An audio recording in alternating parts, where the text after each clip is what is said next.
Welcome back to the channel, guys. I got something here, EB55 from Bluetti. I've been looking for a 500 watt power station, 500 watt hour range, and I have an EB70, which is a 700 watt inverter, 700 watt hour battery, 700 plus, and I was looking at Go Labs, looking at Big Blue, and a bunch of other things, and this one here just kind of escaped me because this has a 700 watt inverter, but the battery is 537 watt hours, and it is LiFePO, because that's another thing I was wanting, was a LiFePO system. So when this first came out, I'm like, why did Bluetti do that? But I've had it for about a month or so, and I've been running it through test, and this thing is pretty awesome. So if you're looking for something in the 500 watt hour capacity and 500 watt inverter, well, you get a little bit better inverter here at 700 watts, but you get a 537 watt hour battery. And I did some DC capacity test, I did AC inverter capacity test, and I'll show that to you later in the video. But let's see what we get. You get a wireless charging pad on top, just like with most Bluettis in this space. You have your charging port right here, which is an XT60, and it will go to a cigarette lighter or a solar panel. And then you can dual charge, because this also has an 8mm barrel plug, which you can use with the power brick that comes with it. It'll charge right around 200 watts with that, and you can get up to 150 through the solar input. So you can charge this thing anywhere from 350 to 400 watts, and I've gotten close to 400, but not quite 400, but it's done very, very well. You get 4 USB-A ports, and these ports are all the 5-volt 3 amp, all 4 of them. Looks like these two are tied together, these two are tied together. And then you do get a very powerful USB-C power delivery port, 100 watts. It is just output only, it's not dual. And like I say, I have mixed feelings about those. I'd like maybe having a couple, because sometimes you have problems with which one's going to take priority of charging or taking the charge. But this one right here, I have a Sateki that takes 60 watts. I have a Jackery 300 Explorer that takes 60 watts, so I can charge either one of them directly from this 100 watt power delivery port. So that's kind of nice. You get 4 AC outlets, and this is a 700 watt inverter. Again, don't confuse that with the capacity of 537 watt hours. 700 watt inverter, which means you can power appliances up to 700 watts. The battery capacity is how long that will last, 537 watt hours. So if you were powering something for up to the maximum of 700 watts, it would last less than an hour, because you only have a 537 watt hour battery. But the advantage to this is smaller than the EB70. It's a little bit more lightweight than the EB70, but it is more powerful than the Go Labs R500, I think is what it's called, and the Jackery 500, which doesn't have LiFePO, because this has a bigger battery, or right around the same size battery, but it has 200 watts more inverter size, so you can power more things. You do have a DC regulated output to run portable refrigerators. You got 255/21 outputs there as well. We've done some testing on that, and I'll show that to you as well. But that's basically the rundown of it. And then one thing Bluetti's done, which I like, is they put a diffused light on the back, and it has, I think, 3 or 4 modes. We'll go through them. There is the one mode, a little bit brighter, an SOS, and then off. You do have to cycle through all of them, but there you have it. A awesome little power station, 537 watt hour battery, 700 watt inverter, and I just overlooked it because I had the EB70 and it was so comparable to that. But now you can catch these on sale if you watch. Like this particular one, $399. Normally they sell for $499. So you keep an eye out when they have, you know, those flash sales on Bluetti's website, on Amazon. Sometimes they'll have a $100 coupon, and for $399, this is better than anything else out there in the 500 watt power station. Yeah, the screen's not as great as some of the other ones. You don't have an in and out port, but this thing is dependable. And that's not what you're going to get with some of the other ones. You know, you're going to have, you know, little issues. Is this perfect? No. But I think it's the best in class for that 500 watt inverter space, 500 watt hour battery space. You can get a few more, you know, bells and whistles on some of the other ones, but what you really want is, will it work? And will it run what you need it to run when you need it to run it? Apologize, there's a neighbor riding a dirt bike up the road here. We'll let him pass. Making a little noise, but he's having a good time. So we'll get into showing you some of the testing of it. We'll plug some stuff up to it and go from there. Hey guys, got a bunch of stuff plugged in here. We got all 4 AC outlets taken up with a Bose speaker. We got a portable heater here. We got 2 fans over here. We're going to try to run all 4 of these. We also have 2 more speakers, an iPad, and then we're going to put our phone up on top there. So we're going to be running 1, 2, 3, 4, 5, 6, 7, 8 things off of this, and I still have space to run 1, 2, 3, 4, 5 more items. Now this battery was dead because I was doing a lot of testing on it. So I do have it hooked up to the solar panel, and you can see I'm pulling about 135 watts. So we're going to hope this test works. So let's give it a shot. We're going to go ahead and turn our DC on. You can hear some things clicking. It's going to show us how many watts we're pulling, if you can see that. Let's move some of this stuff over so we can see the screen just a little bit better. But we're pulling 27 watts off of these 2 speakers and charging the phone. Alright, we're still bringing in 133. Now let's turn our fans on. Oh, well, maybe we want to turn the inverter on first. The inverter is on.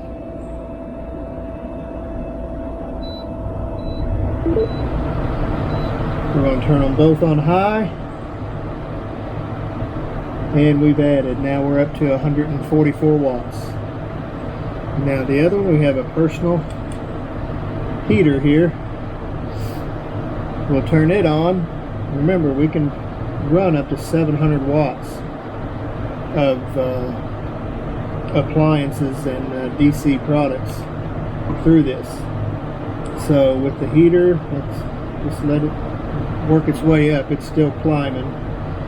We're at 394. I'm hoping, and it will. It's going over 400, 444, 466. Let's see what it settles at.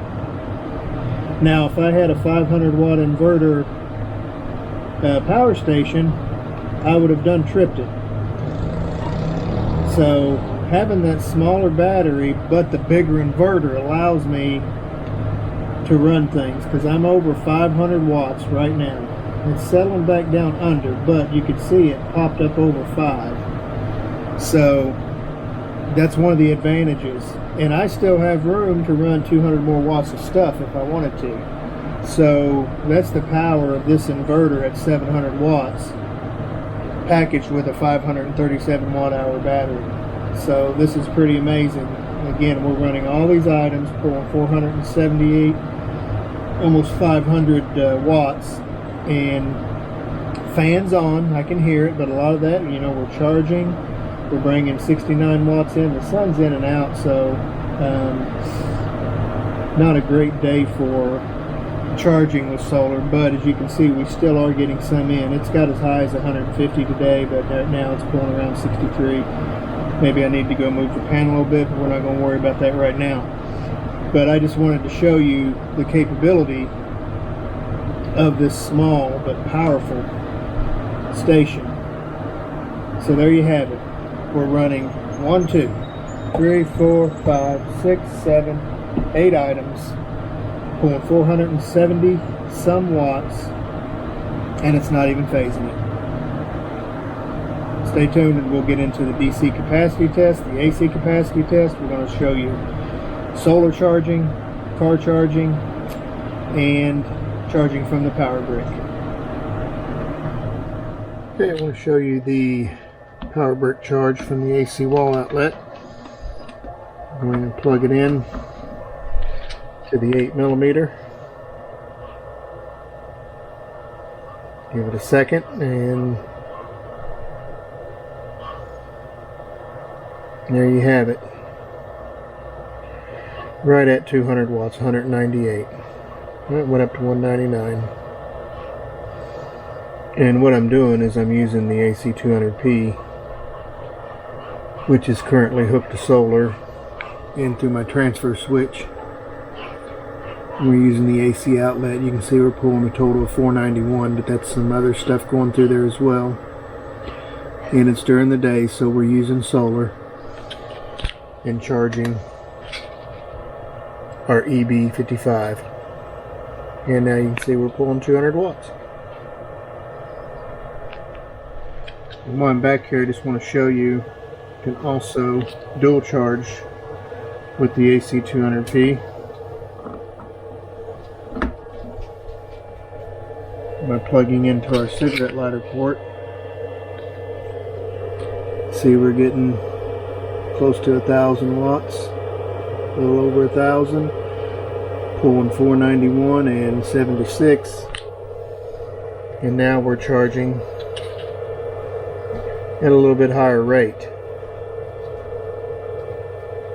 Instead of 200 watts, we're getting 277.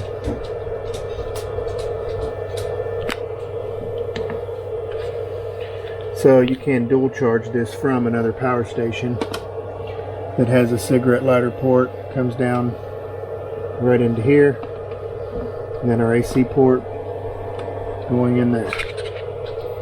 So that's dual charging from the AC200P. Alright, we're out here to my shed. We're going to show the solar charging, and I have two 100 watt panels connected in parallel closer to my chicken, so it might be a little noisier than normal. So there you can see we have them hooked up.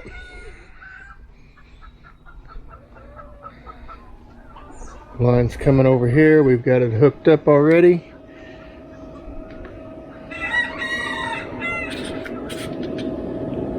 And we're getting 146 watts. 139 now. But this usually will top off at about 150. So it's getting almost the max input right now. And it's early in the morning. So, not too bad. So that's your solar charging. Now just to show you the solar, or excuse me, the cigarette lighter port, you're going to get around 92 watts just by itself. So if you're in a car traveling, and again you want to do this while the vehicle is running, you don't want to charge with the vehicle not running, or it will deplete your car battery, and you don't want that to happen. So charging from your cigarette lighter port, which I'm just using the Bluetti AC200P's port, and it's doing fine.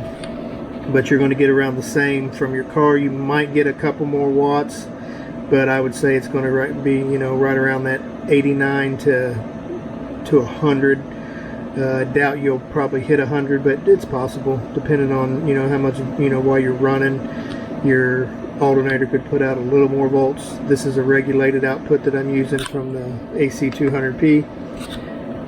But there you have it. You can charge from your car cigarette lighter port. DC capacity test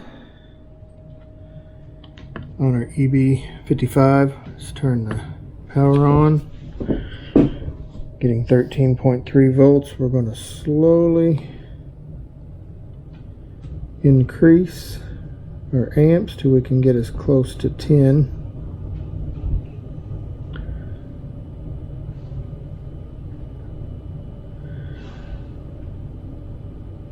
167 watts. Dials are very touchy, so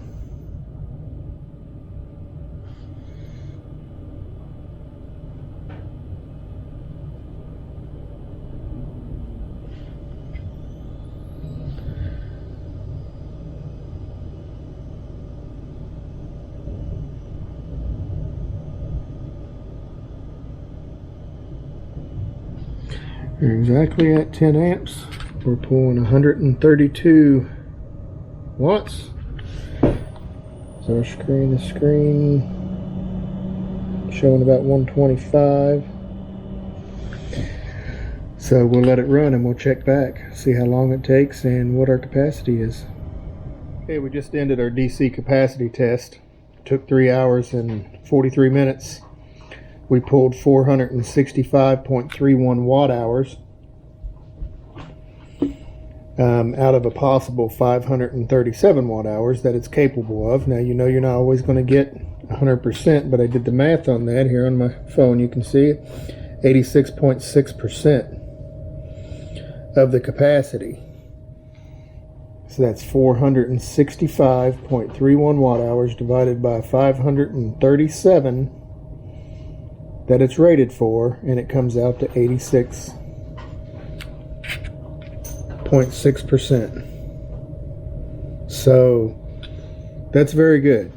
I mean, that's better than some, not as good as others, but this does have circuitry that regulates the DC output, so it holds at around 3.3. Now I did notice as I was running at 132 watts, the voltage did drop to around 12 something, but it stayed at that the entire time until it kicked off. As you can see, I am at 0%. It will let me turn it back on, but it kicks right back off. And I don't know if these other outputs, it is letting me turn the USB on. And let me pause this and I'll just see if anything will charge while it's at this low capacity. All right, we're going to start our AC discharge test, see what the battery capacity is. We've done the DC already, so let's see what the AC is. We're going to do it at a little bit lower rate.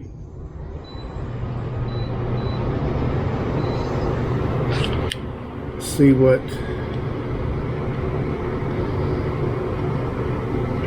so we're going to do about 128 watts. This is a 537 watt hour LiFePO 4 battery. So we've started the test and we'll give you the results when it's over.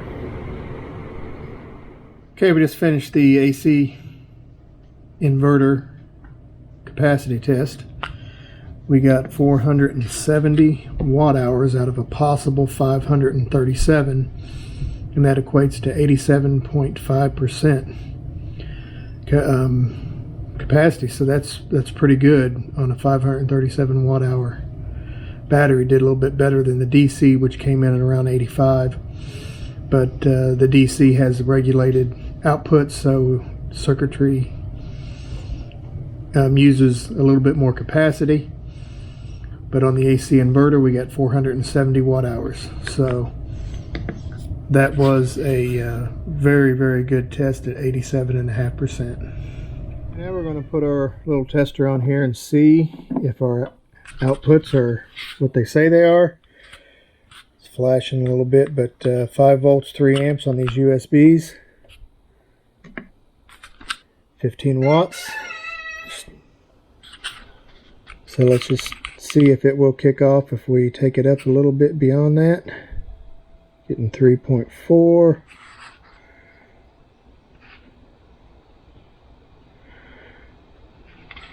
$3.12.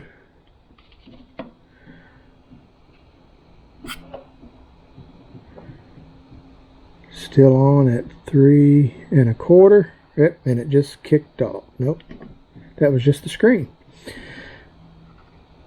Blue light still on. See if we can get to 3 1/2.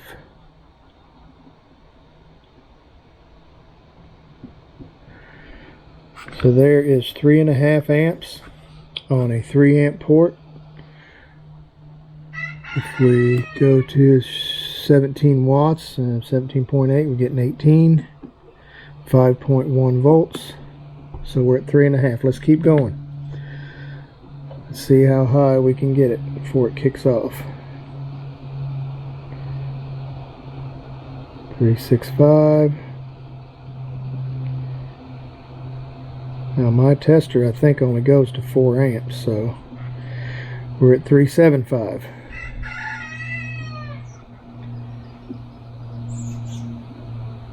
Still on.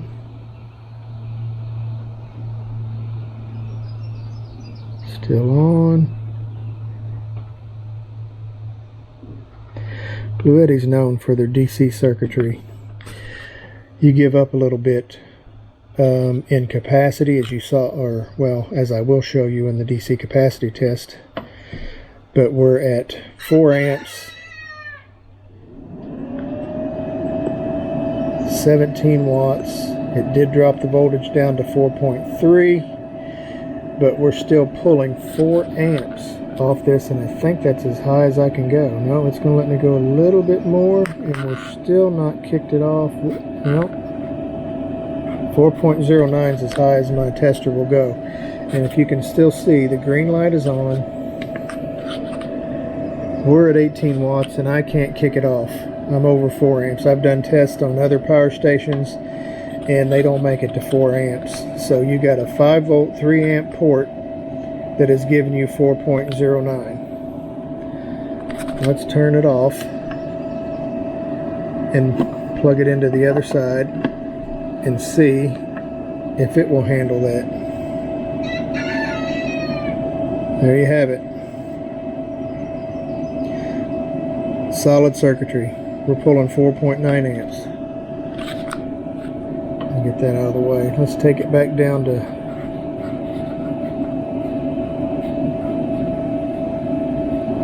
3, where it's supposed to be, just so you can see it.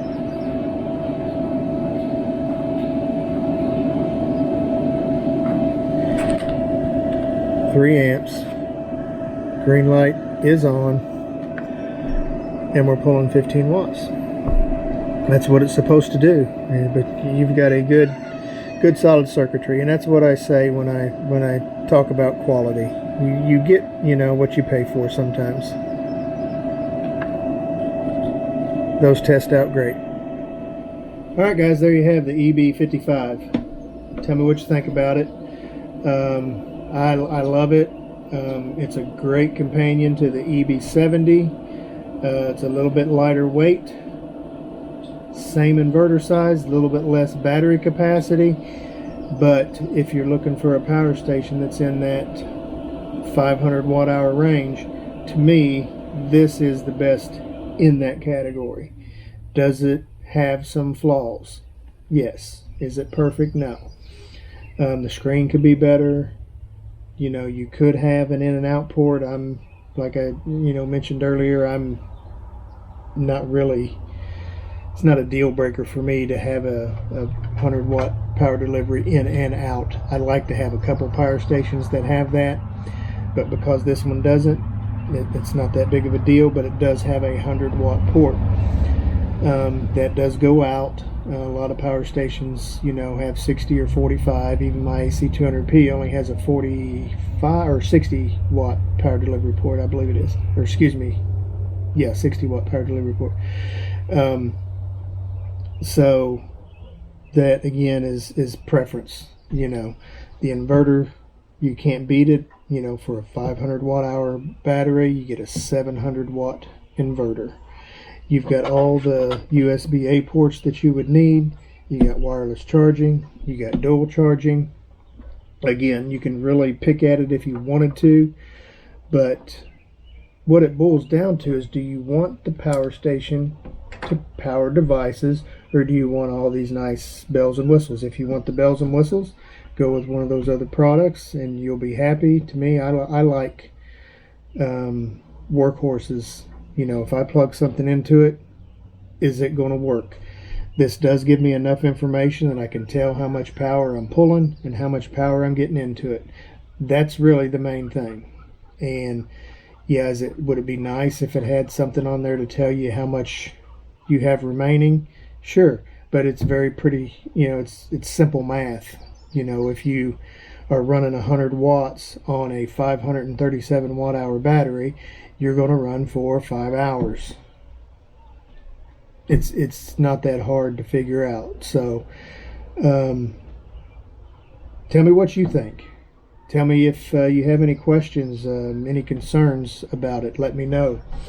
As you know, I've got multiple different types of power stations. I have Bluettis, I have EcoFlows, I have Jackeries, I have Satekis, and I have a Van Powers. And the ones that I go to the most is this one and the EB70. I use those more than anything for portability. Of course, now my AC200P, I use it constantly because it's permanent in my pantry room, hooked full-time to solar, and it's my hub. I take all my power stations to it to charge during the day if I need to charge when I'm getting sun. So I'm using solar to charge everything.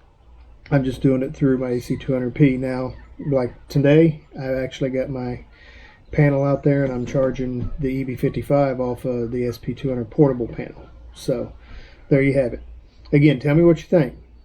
If you like the content we're putting out, like and subscribe. The channel is growing, but I need you guys to subscribe. Hit that notification to like, and that'll get these videos put out there where they can be seen more, and it will help me grow. I appreciate it. I'm trying to get to 1,000 at the recording of this video. I'm close to 600. So like and subscribe. Help me out if I can get it out of my mouth. Again, I thank you for watching the video. Leave any questions or comments down below, and have a blessed day.